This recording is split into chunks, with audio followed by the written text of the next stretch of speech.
네, 이어서 모닝뉴스 들어가 보겠습니다. 개장 전에 꼭 봐야 될 6가지 소식이 되게 되는데요. 뒤에 이렇게 준비가 되어 있습니다. 자, 역시 애플과 관련된 부분들 왜 하락했는지에 대한 분석 기사가 좀 있는 것 같고요. 또 밸류업과 관련해서 또 다시 한번 봐야 될 때가 된 것 같습니다. 그리고 대왕고래 프로젝트와 관련해서 동해 광구를 새로 그린다고 하는데 가스, 철관, 석유, 시멘트, 기계 여러 가지 섹터들이 다 맞물려져 있기 때문에 보셔야 될 것 같고요. 또 기타 레몽레인이나 락앤락 같은 개별적인 이슈들도 포함되어 있습니다. 자세하게 알아보겠습니다. 김은묘 캐스터 전해주시죠. 네, 어제장 마감 이후에 이 개장 전까지 중요한 소식들로 6가지 함께 묶어드렸습니다. 오늘도 헤드라인부터 함께 확인해 보시죠. 네, 오늘 6가지 소식들 가운데 첫 번째 헤드라인입니다. 애플이 인텔리전스를 통해서 AI 생태계를 발표했는데 생각보다는 한 방이 없었습니다. 그래서 마이크로소프트 이 경쟁사의 주도권이 강화될 것이라는 분석 기사입니다. 네, 두 번째 소식입니다. 밸류업 프로그램은 역시나 개인 투자자들에 대한 보호가 최우선이 돼야 될 것 같은데요. 이 상법 개정에 대한 방향성의 첫 윤곽이 잡혔다는 점에서 관련한 내용들 살펴보도록 하겠습니다. 세 번째 소식입니다. 대왕고래 프로젝트에 맞춰서 이번에 동해 광구에 대한 지역을 새로 설정한다고 하는데 다음 달에 시추 위치를 선정하게 됩니다. 네 번째 소식입니다. 네이버의 치즈직이 이제는 내일 모레부터 이 중간 광고를 도입한다는 소식인데요. 앞으로 수익성을 개선할 수 있을지 주목되고 있습니다. 다섯 번째 소식입니다. 지금 레몽레인에서 경영권과 관련된 분쟁이 일어나고 있는데 레몽레인 측은 경영권 편취 그리고 이정자의 회사 측에서는 매각하더니 돌변했다는 상반된 주장을 펼치고 있습니다. 마지막 소식입니다. 어피니티가 락앤락에 대해서 2차 공개 매수를 진행했지만 여기서도 목표를 미달하게 됐는데요. 결국에는 다시 한번 추가 매수를 진행하게 됐습니다. 이렇게 6가지 소식들 오늘도 첫 번째 소식부터 함께 살펴보도록 하겠습니다. 네, 일단 기대를 모았던 애플의 새로운 인공지능과 관련된 발표, 이번에 WWDC에서 발표가 될 것으로 보였는데요. 뚜껑이 열렸습니다. 여기서 독자 생성형 AI 시스템의 애플 인텔리전스를 발표하게 됐습니다. 애플 인텔리전스는 아이폰이나 아이패드, 맥에서 모두 사용할 수 있는 온디바이스 AI와 클라우드 AI를 결합했다고 볼 수가 있겠는데요. 온디바이스 AI는 인터넷 연결 없이 기기 자체적으로 업무를 처리해서 개인정보 문제에서 상대적으로 자유로울 수 있다고 보고 있습니다. 애플 인텔리전스는 특정 작업을 온디바이스 형태로 처리할지 클라우드 서버로 보낼지에 대한 알고리즘을 판단하는 기술도 이번에 함께 탑재를 했다고 알려지고 있는데요. 문제는 이번에 나왔던 경쟁 서비스 자체가 기존에 나왔던 서비스를 거의 재탕하는 수준이었다라는 평가들이 나타나고 있습니다. 특히나 애플이 오픈 AI와 손을 잡고 아이폰에서 챗 GPT 기능을 제공하기로 했는데요. 결국에는 오픈 AI의 대주주격인 마이크로소프트에 대한 지위가 훨씬 더 강화될 것이라는 분석들이 나타나고 있습니다.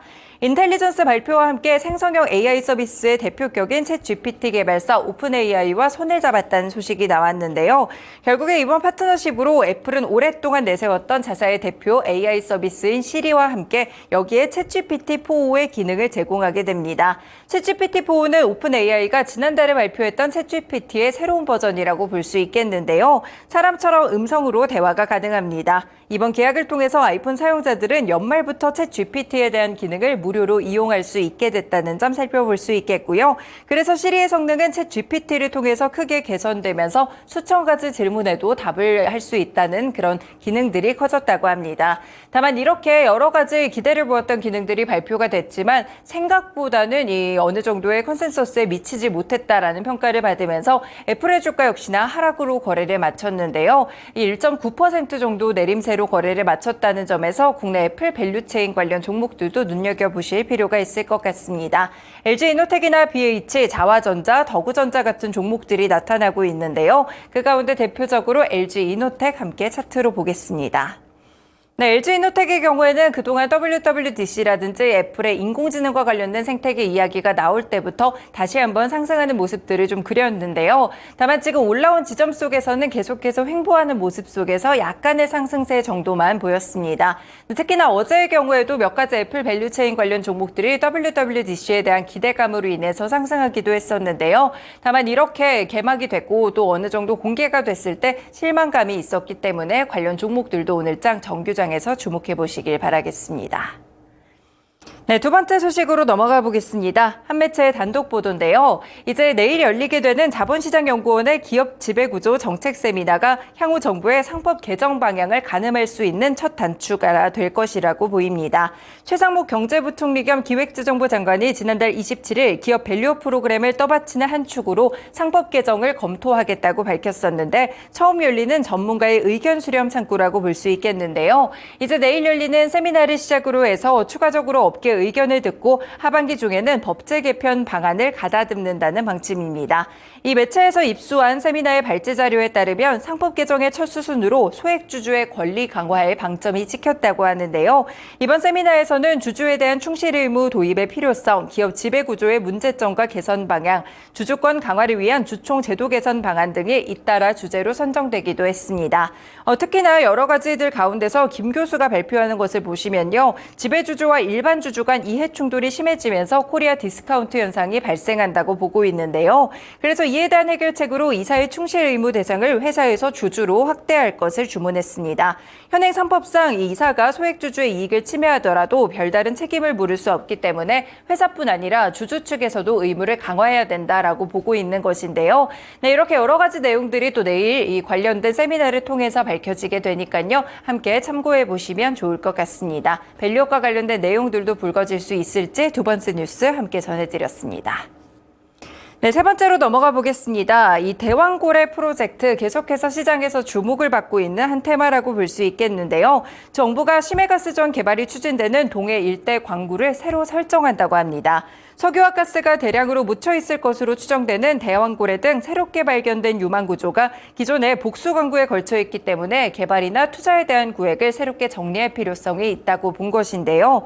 일단 정부는 시추 단계부터 막대한 비용이 드는 심해가스전 개발의 특성을 고려해서 재설정된 광구별로 해외 투자 유치를 단계적으로 진행해 재정 부담 완화를 도모한다는 방침입니다. 네, 이렇게 또 관련돼서 다시 한번 12월 말에 시추를 좀 들어간다고 하고요. 내년 상반기쯤에 결과가 열리게 될 텐데 이와 관련돼서 과연 시장에서 반응을 줬던 만큼 관련된 기대감이 반영될 수 있을지 살펴보실 필요가 있을 것 같습니다. 이달에는 심해가스전 개발과 관련된 전략회의가 열린다는 점도 참고해 볼 수 있겠는데요. 관련 종목으로 몇 가지 종목 함께 체크해드리겠습니다. 한국가스공사, 흥구석유, 하이스틸, 고려시멘트 같이 같은 테마 쪽으로 묶인 종목들 함께 눈여겨보시면 좋을 것 같습니다. 네, 다음 소식은 개별 소식으로 함께 체크해 보겠습니다. 네이버가 자사 스트리밍 플랫폼 치즈직에 중간 광고를 도입한다고 하는데요. 광고와 중간 광고 제거 상품 등으로 수익성을 개선해 나가기 위한 것으로 보입니다. 오는 13일부터 중간 광고를 도입하게 되는데 일단 중간 광고는 PC부터 우선 적용이 되고요. 광고를 제거한 상품은 PC나 모바일 웹에서 함께 구매를 할 수 있다고 합니다.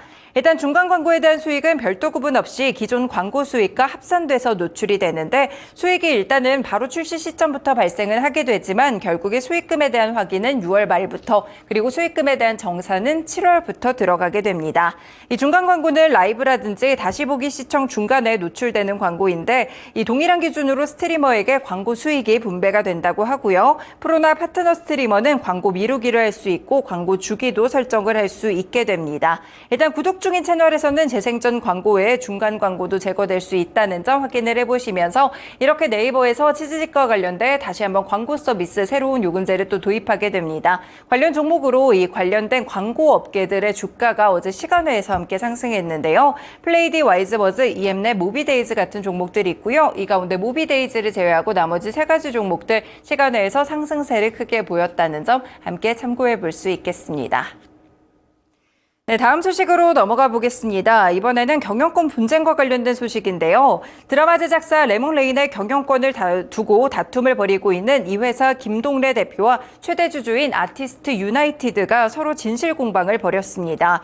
레몽레인의 김동래 대표는 입장문을 내고 아티스트 유나이티드가 투자 전에 논의했던 것과는 달리 레몽레인의 자금을 통해서 거래 정지 상태인 엔터테인먼트 상장사를 인수하기 위한 이 작업을 했다라는 이야기를 듣게 됐다면서 이 상장사에 대한 인수를 받아들일 수 없다는 입장을 전달했다고 합니다.